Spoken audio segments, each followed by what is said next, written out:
Daemon and Aemond Targaryen will face each other, fight each other, and both will die in House of the Dragon Season 3 finale when they meet and fight on top of their dragons next to Harrenhal. In House of the Dragon Season 2 finale, we saw Daemon at Harrenhal, and we heard that Aemond is flying to Harrenhal, and while Aemond will arrive there in the very beginning of Season 3, this is not when their fight takes place, as Aemond takes empty Harrenhal as Daemon tricked Aemond into leaving King's Landing defenseless, which Daemon uses in the beginning of Season 3 to take the capital and secure the Iron Throne for Rhaenyra. However, Daemon and Aemond will meet and fight in Season 3 of House of the Dragon, and they will in fact do it at Harrenhal just a bit later into the season.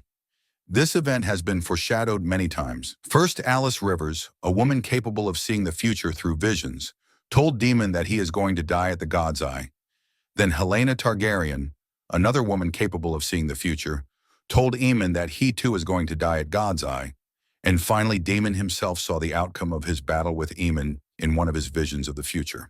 The God's Eye is the largest lake of the Seven Kingdoms, located just next to Harrenhal. In the end of Season 3, Battle Above the God's Eye will be an aerial duel that will take place in the skies above Harrenhal and the God's Eye between two of the most powerful dragons, Vhagar and Caraxes, and their riders, Prince Aemond Targaryen and Prince Daemon Targaryen.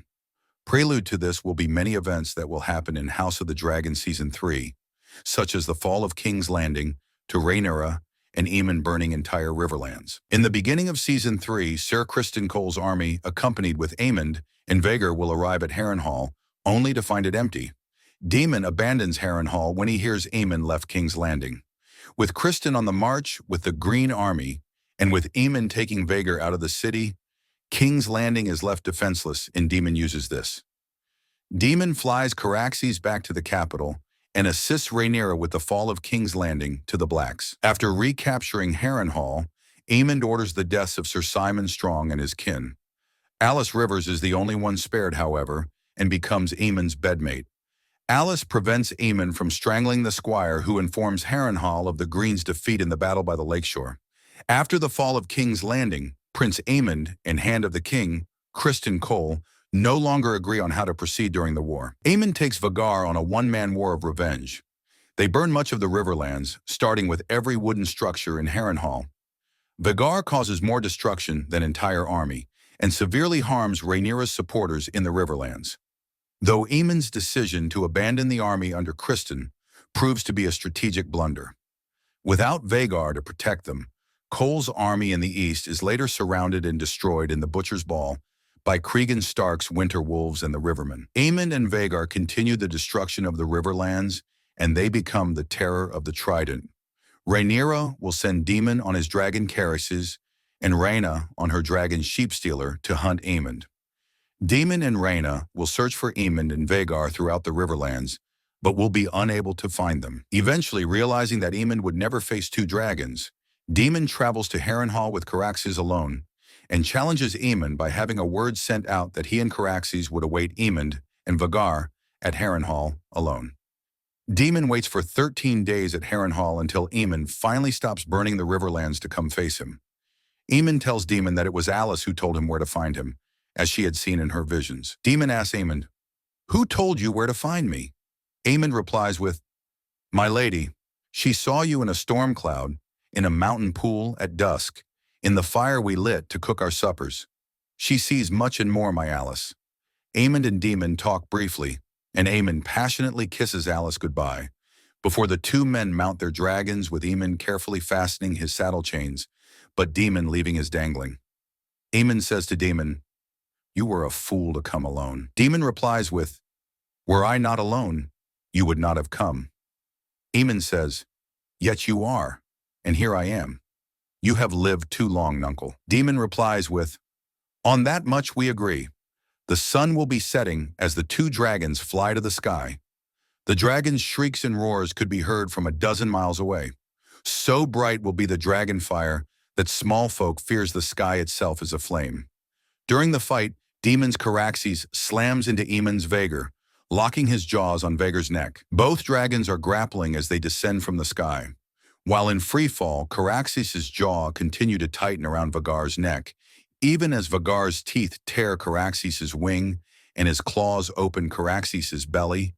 Caraxes locks his teeth onto the larger dragon's throat and tears it out. At the last, Prince Daemon, who did not fasten his saddle chains, leaps from his dragon to Vhagar, tears off Aemond's helm, and drives his Valyrian steel sword, Dark Sister, through his nephew's blind eye just as both dragons crash into the God's Eye lake below, sending up a splash of water as high as Harrenhal itself. Daemon kills Aemond. Vhagar does not survive the force of the fall. Somehow, Caraxes manages to live long enough to pull himself out of the water and onto the shore, even though his entrails are falling out and one of his wings has been completely torn off. The dragon soon dies in front of the walls of Harrenhal. The loss of both Aemond and Daemon and their dragons will be a severe blow to both the Greens and the Blacks. Each side loses a capable warrior as well as a powerful dragon. Vhagar's corpse is found years later, with Prince Aemond's armored corpse still chained to Vhagar's saddle, with Daemon's Dark Sister thrust hilt deep through his eye. Vhagar's skull is brought to King's Landing and displayed on the walls of the throne room. Dark Sister is restored to House Targaryen. Caraxes, on the other hand, lives long enough to crawl from the God's Eye back to the shore, where he dies near Harrenhal. Daemon's body is never found, however. Some tales claim Daemon survives and later goes to live his life somewhere else, away from the war. But most historians dismiss this, stating that Daemon couldn't have survived the fall, believing instead that Daemon's body is carried away by currents or consumed by fish. But we know for a fact that Daemon, just like his dragon Caraxes, does survive the fall as we saw it in Daemon's visions. Daemon's visions are not just visions, they are glimpses of actual future. In Season 2 finale, during the night, Daemon is awakened by Alice Rivers. She is crying, and Daemon asks her if she ever sleeps. She informs him that she is going into the Godwoods. Daemon follows her. Outside the castle, near the tree, Daemon sees a green man. Arriving near the tree, Alice tells him that he has tried all his life to control his destiny and that he is now ready to face it. She takes his hand and guides him to the tree. When Daemon touches the sap of the weirwood tree, he has multiple visions of the future. He first sees his future great-grandson, Brynden Rivers, aka Bloodraven, sitting in the roots of a weirwood in a cave, before a three-eyed raven flies into Daemon's view and changes the vision. Next, he sees through a direwolf's sight the White Walkers and the threat of the long night. Then he sees a dead dragon and walks through pools of blood, surrounded by the corpses of many soldiers, before falling into the water and drowning himself as an outcome of his fight against Aemond.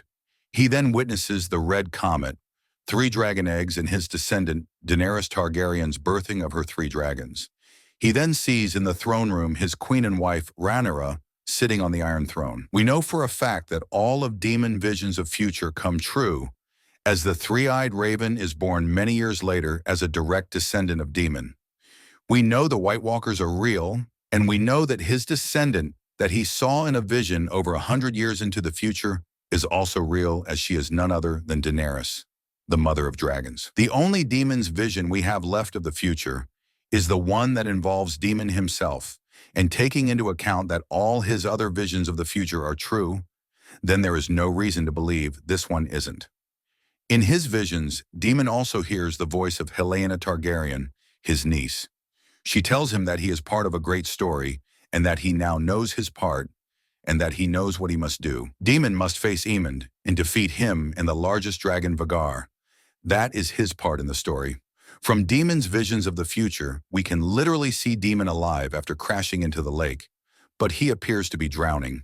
Whether or not he manages to survive is yet to be seen, but the crash is definitely not what kills him. Perhaps Daemon manages to survive, either by being saved by someone nearby like Alice Rivers, who we know stands by and watches the entire battle, or Daemon saves himself by managing to get rid of his armor and swimming back to the surface. One way or another, in the end of House of the Dragon Season 3, Daemon defeats and kills both Aemond and Vhagar, and he survives the battle. For how long is unknown. Either as long as his dragon Caraxes, who dies shortly after the battle from his wounds, and Daemon drowns in the lake, or he somehow manages to swim up and starts fresh in Essos, away from war and battles, having done his part. What do you think? Which option is the most likely? Thank you so much for watching. Please like and subscribe.